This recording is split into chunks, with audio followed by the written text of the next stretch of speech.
Ben kimim? Ne soru ama. Tam bir varoluşsal karmaşa. Ne filozoflar, ne gurular, ne psikologlar, ne bilim insanları, ne sanatçılar, ne teologlar ele almış da ortaya net bir cevap koyamamış. Bize mi kaldı böyle bir soru sormak diye kestirip atmak ve hayatımıza devam etmek mümkün tabii. Ama ne zarar gelir biraz incelesek bu cevap olmayan soruyu? İlla bir cevap mı gerek? Bir kere hangi ben? Bugün olduğum kişi mi? 10 yıl önceki mi? 40 yıl sonra kim olacağım mı? Ve ne zaman?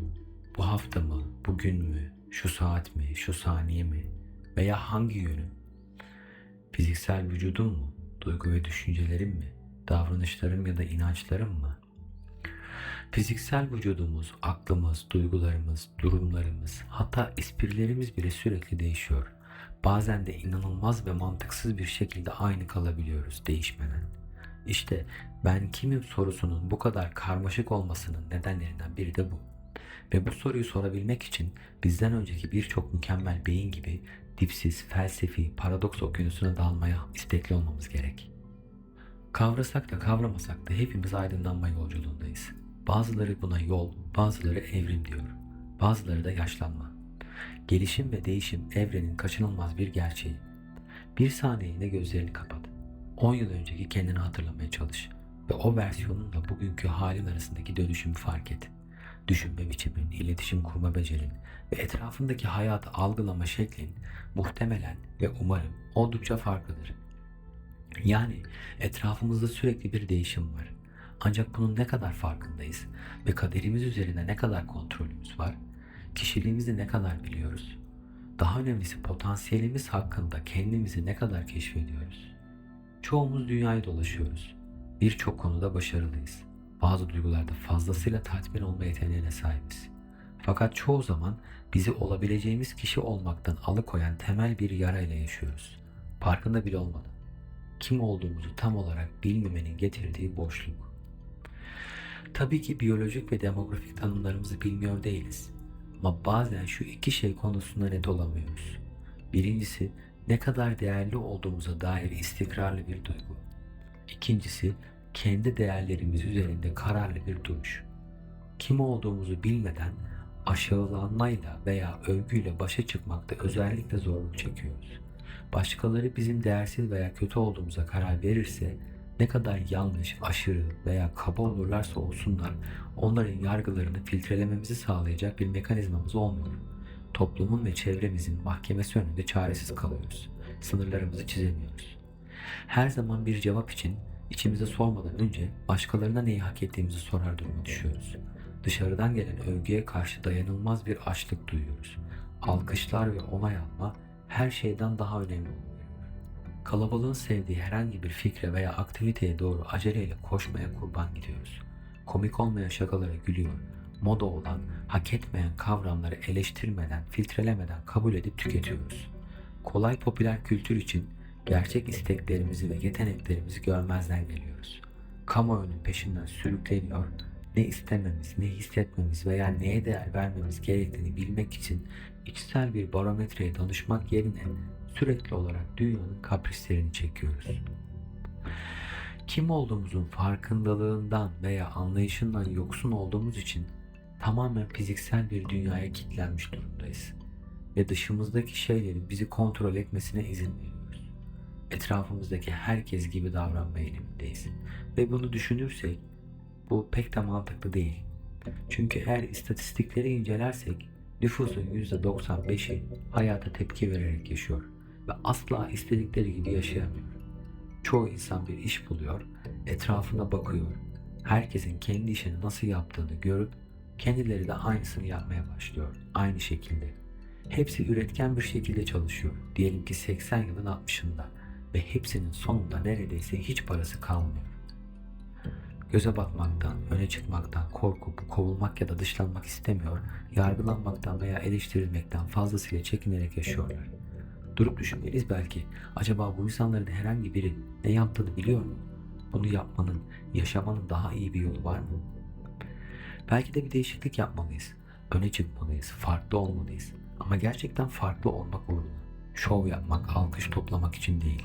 Gerçekten farklı olduğumuz, Büyük şeyler düşündüğümüz ve yaratmak istediğimiz için. Karşı konulamaz bir heves ve şevkle.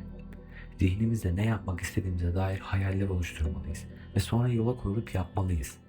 Tesla bunu yaptı, Edison bunu yaptı, Steve Jobs bunu yaptı.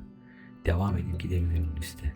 Farklıydılar, risk aldılar, sanat yarattılar, devrim yaptılar. Gerçek cevap kendimizi biraz daha iyi tanımakta. Ve bunun için Himalayalara gidip bir monk olmamız, Hindistan'a gidip bir aşrama kapanmamız, Peru'da ayahuasca içmemiz, Bali'ye gidip yoga sertifikası almamız veya Tayland'da bir adada yaşamamız gerekmez. Cevap bizdedir, içimizdedir. Cevap kalbimizdedir. Cevap zihnimizdedir. Hepimiz çalışmaya başlarsak ve zihnimizi anlamaya çalışırsak, bir susup içimize dönersek ve kalbimizin bilgeliğini dinlemeye başlarsak, o zaman belki ben dediğimiz şeye, öze biraz olsun yaklaşabiliriz. Belki ilk kez gerçekten nasıl hissettiğimizi incelemeyi ve gerçekten ne istediğimizi ciddiye almayı öğrenebiliriz. Şefkat ve tanıklık ederek daha sık kendi tarafımızı tutabilir ve içimizde giderek daha sağlam hissedebiliriz. Kalabalıktan daha çok kendimize güvenebiliriz. Hayır diyebileceğimizi hissederiz. Her zaman rüzgarda savrulmayız ve hakkımızdaki nihai gerçeklerden bazılarının bizde olduğunu biliriz. Kendimizi bu şekilde tanıdıktan sonra övgüye biraz daha az aç, yargılardan biraz daha az çekinir, düşüncelerimizde ve yaratımlarımızda çok daha özgün olabiliriz. Hem kim olduğumuzu keşfetmenin hem de kendimizle arkadaş olmanın kutsal sanatını öğrenme yoluna düşmüş oluruz. Her şeyden önce kendimize karşı nazik olmalıyız. Hiç kimse kim olduğunu bilme yeteneğiyle doğmaz. Bir kimliğe sahip olmayı öğreniriz. Sistematik olarak öğretilir, işlenir, programlanırız. Bunu unutmak ve gerçeği hatırlamak zaman ve çaba gerektirir. Ben kimim? Hayatımın anlamı nedir? Gerçek amacım ve çağrım nedir gibi sorular küçük sorular değildir.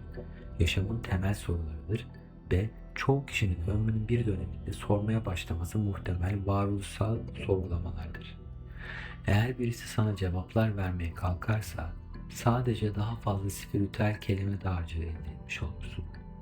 Eğer deneyiminde olmayan bir bilgi alırsan ve içselleştirmezsen bu bir cevap olabilir mi? İnanabilirsin, inanmayabilirsin. Bilgi güçtür ama içselleştirmediğin ve entegre etmediğin bilgi çöptür. Eğer bu sorular içinde gerçekten yanıyorsa uyuyamazsın, yerinde duramazsın, daha fazla bekleyemez, öteleyemezsin. Gözün kapalı dalarsın en derinlerine korkusuzca. Kendini bilme yolunda ilk kural, öncelikle kendini bilmediğini idrak etmek ve muhtemelen hiçbir zaman tamamıyla öğrenemeyeceğini kabul etmektir. Bu yolculuğu bir macera olarak görmeli ve istekli olmalısın. Çünkü bu tür bir sorumluluğu üstlenmek bazen ağır gelir ve insan sıradanlıktan çıkar. Bununla birlikte gelen bir yabancılaşma ve izolasyon vardır. Bazen büyük bir üzüntü, bazen yas, bazen karanlık, hatta korku. Tüm bunların bir hizmeti, derin bir anlamı vardır ve kendin için bundan daha iyi yapabileceğin hiçbir şey yoktur. Eğer bu tür içsel keşiflerle ilgileniyorsan, haftalık bültene e-postanı bırakıp topluluğumuzun bir parçası olabilirsin. Daha fazla paylaşım için YouTube ve Instagram'dan bize katılabilirsin. Tekrar görüşene kadar aşkla kal.